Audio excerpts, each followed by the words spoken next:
Well, hi students, I'm Dr. Duncan and welcome to your online Humanities 101 course for the spring semester of 2024. It's a chilly day here in January and we are about to launch, and I wanted to go over our Blackboard course with you, so whether you've been in an online course or not, you would kind of know where to look and what to do and what to expect. Okay. So the welcome letter and attendance policy is there. I'm going to let you go and read that, but um, we are fully online. We don't meet any particular time. There may be times when I say, hey, I'm available online. I may go, hey, I'm in Collaborate if you want to meet with me. I'm going to try to do things to make sure I'm available to you live throughout the semester randomly, but I'm always available to you by email. Messages work, but I just don't get to them as quickly. Like I don't get notifications on my phone when you send a message. I have to wait till I get to my office or log into Blackboard and then pull the course up and then I see it. So email, old-fashioned email, is much better form of communication. All right, so you have two places that you need to go this first week. You have to start here, even if you've done online before, okay? And so I love how they have these little, things that kind of help you know whether you've kind of engaged or not. I'm working on this right now. I'm not going to go through every single thing. I just want to kind of make sure you know where things are. If you have done your Blackboard training and the steps are right here, then you just need to go find your certificate and upload it right here, okay? If you are new and have not done that before, there are some steps, and take care of that as soon as possible. The syllabus is very important, okay? Even if you feel like you've seen 100, 100 of these, each one is unique to that particular course. And so it can be downloaded here, but you can just click the arrow and view it and see the pertinent information, okay? So there's my email address and course and some things about it. Like I said, I'm not going to try to read this to you. You need to kind of look through, but I want to highlight a few things. Now, if you're new to online, you really do need to read this carefully. If you've taken some before and maybe you were or were not as successful as you hoped, go back. Could be that maybe you missed some of the information. It's a lot to take in. But it says here that when you take online, you're considered an e-college student. You're expected to check your email daily. So it needs to become, part of your habit. And that's your Lawson State email, okay? Most things we do through our, if not all, are through our Blackboard course, and the rest of it's through, notifications that come to your emails. Okay. The description of this course and the objectives come down from the state, so that this is a college transfer credit, about what it is supposed to be about and what it should include. Now, we have begun using what's called an open educational resource. That means it's free. You do not have to purchase it, but you do have to use it. And this is Larson Tech's Intro to Humanities 2E. I have a link embedded in our course. Okay, that should be great news. No one will be without the textbook. Now, one thing that's a little different about this one is that it is mostly video content and not very much text. So even though you'll be allowed to use the PDF during the exams, you won't be allowed to open and view and listen to the videos, okay? And ChatGPT does not watch these videos, so you can't rely on that either, okay? Just saying. We're going to talk a little bit about that. Our using Blackboard is what it's all about. Let's see, what are a few other key things. Let's talk about how your grade is computed, okay? So I have the overall grade setup is already set up in Blackboard for these percentages. So even if you do 100 quizzes and only 5 assignments, which isn't the case, but it would balance out in terms of what's the weight. So the midterm and the final exam, which are taken through an online service, okay, 15%, doesn't like me messing with that, does it? That's 30%. You can't pass this class just by taking the exams, even if you do well on them. You have to do the final project, that's 10%. This is a lot of discussion based. And so 35% is assignments and discussions and 25% quizzes. But the exams come primarily from the quizzes and a little bit of discussion, just so you know. These, the weekly overview, the class schedule will match up with the content that you see, mostly except for I had to do a replacement. I didn't get this updated on the chapter. The week 2 one, I had to change to something else because that film became unavailable recently. Okay, let's see anything else. Technology, this is how it's being done. Um, you got to have a personal working computer, not work computer, because that won't allow you to do what you need to do at certain times. It needs to be something that is a PC, a personal computer. Chromebook is still also limited for an online class.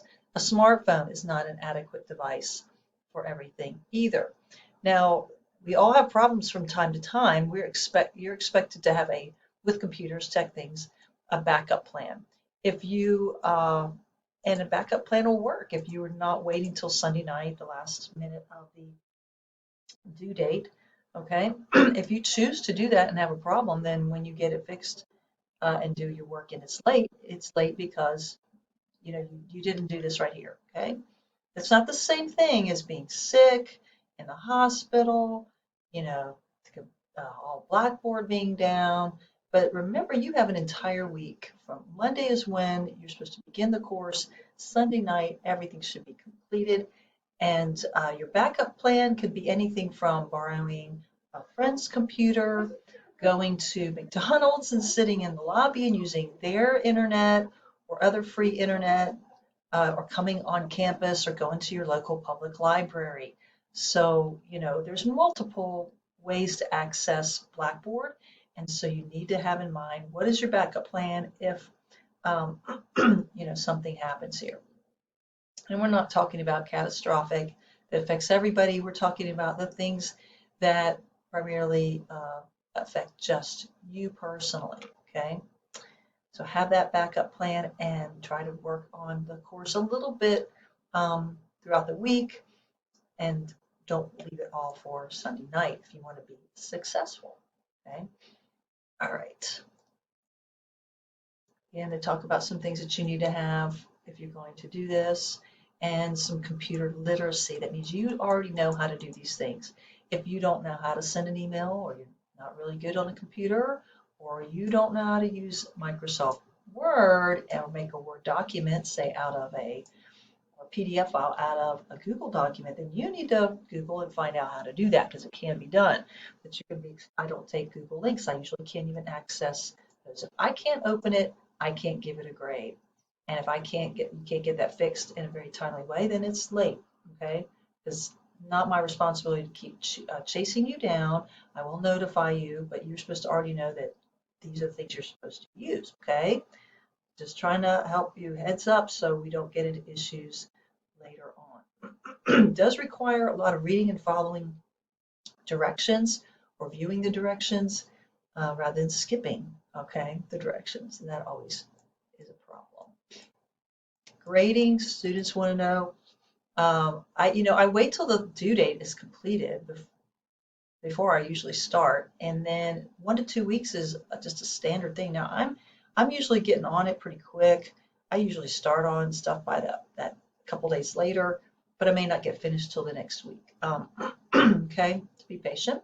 And then again, if your work is late, then it's just gonna have to go to the bottom of the pile. I mean, just you were late. I'm prioritizing student work that's turned in on time. I'll get to yours eventually. I will. Um, okay, absence stuff like this. I didn't want to have to go through everything. Let's see. We've been using ProctorU. If there's any changes, we will update you. We've got a lot of online support services.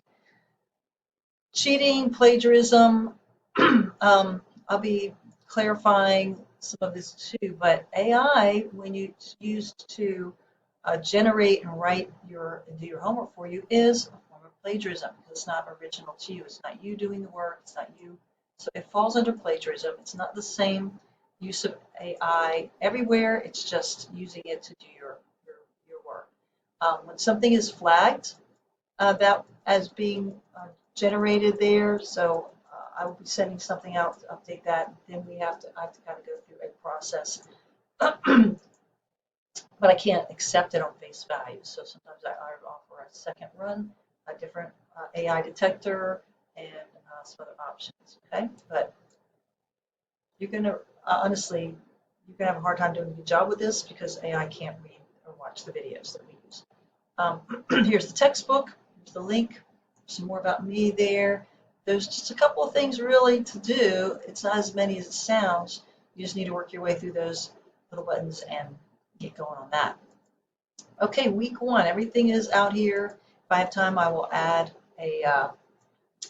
some more dates to it in the folders. But the due dates are all updated. I have taken parts of the textbook and just, put it here for easy reference. But if not every week, I'm working towards every week. There'd be a kind of a preview where I go over that particular week. There's always a list. However, you can't see all these instructional things like this, which is where the discussion is supposed to come from and the answers to the quiz, okay? If you only go to the activity stream, okay? When you go to Blackboard, you may get notifications. It says, hey, this is coming up. You got your discussion due. Well, what that is to do is to alert you to the fact that you need to go into Blackboard and make sure you've done the, access the instructional work for that and then engaging it. And so I'm looking for specific answers from that, not generic answers from off the internet or from ChatGPT for the question, why study the humanities? This is an assessment. I do want well-reasoned, thought-provoking original responses supported with specifics. One of the flags that, it's like an indicator that maybe you didn't do your work as required is when you give me generalized generic information. And I'm asking specifically for you to reference 2 of the videos or article links. So you got to do that work yourself, okay? Real important in the class. It's not hard. No one will fail this class who just, engages in it and does the work and does it on time, okay? Now, I do accept late work. Usually, it is at my discretion. My general policy is if it's done within a certain amount of time, you can get up to a passing grade. If it's like the semester's halfway over or almost over, may get less. Unless, of course, you've sent me in a timely way documentation for some real emergency, some extreme circumstances that beyond your control, et cetera, that kept you out like pretty much the whole week. And then I can just grade it based like I would if it were not late, okay? But again, it's at my discretion. So work is expected to be turned in on time. All right, I've got things laid out pretty well. I mean, spring break isn't week 6. These are the 5 units so far. You can already see the weeks there, which is enough for today. I think that's really all, except that anytime you're doing a major assignment or reviewing or something, you may want to use tutor.com, but they don't have access to the videos. They can't watch them for you. They can review some things for you. They're still a good tool for this class, but really if you engage in them yourself and take good notes while you're watching videos, you'll be fine. This is the best way to kind of get help from your classmates. Read everything carefully. This new OER course is in its 2nd semester. There shouldn't be too many bugs to work out. But after you've read, before you email me, reach out. Maybe it's something a classmate can help you with. And I prefer that. And then I take note of who, is out there reaching out, because then that question can be answered for others as well. I didn't want to take any longer than I have already.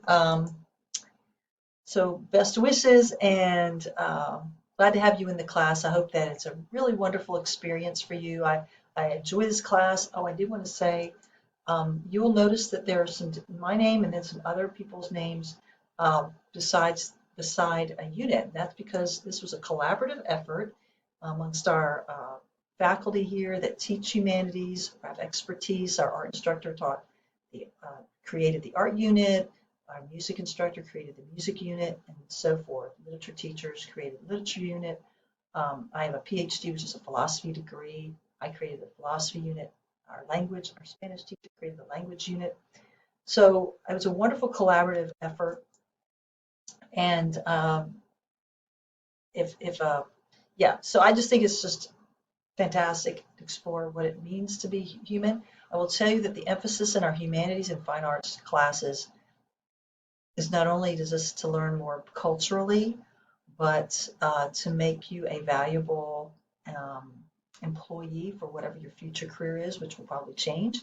This will develop your critical thinking skills, which go back to sharpening your perception, which means how you view, pay attention to things through your senses, and then how you think through and process that and ideas. That's conception of ideas, creativity, critical thinking, communication, collaboration, all very vital skills in the 21st century.